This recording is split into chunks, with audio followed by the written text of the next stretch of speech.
getting families on the ice all season long and into the playoffs. Luther Kia of Bloomington. Come see the 7-passenger Telluride and all the new 2023 models at Luther Kia of Bloomington.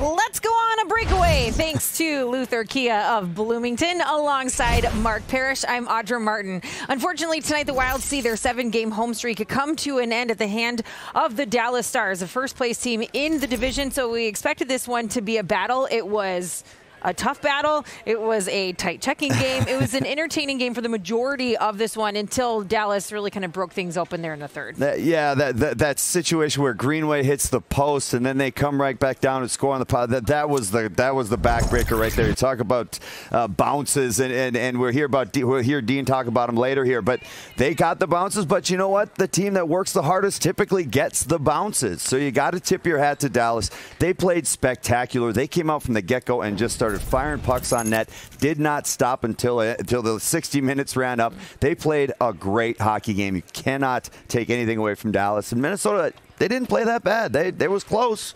They fought hard for 40 minutes, and Dallas found a win in the third. Yeah, with the win, the Stars become the first team to 50 points in the Central Division.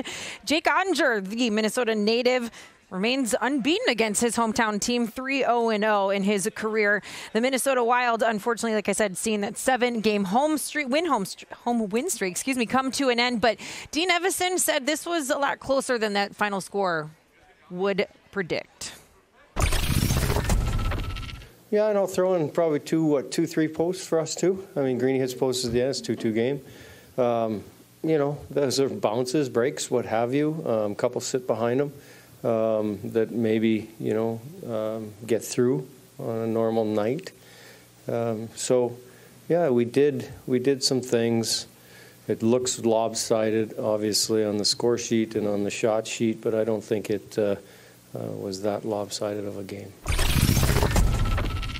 So now there's one final game on the calendar year for Minnesota. They'll ring in the new year up in the St. Louis as they face the Blues for the first time this season. Join us for Wild Live at 4:30 ahead of a 5 o'clock puck drop. Almost time to bring in 2023. We will see you in a few days, folks. Thanks for joining us tonight on Breakaway, presented by Luther Kia of Bloomington.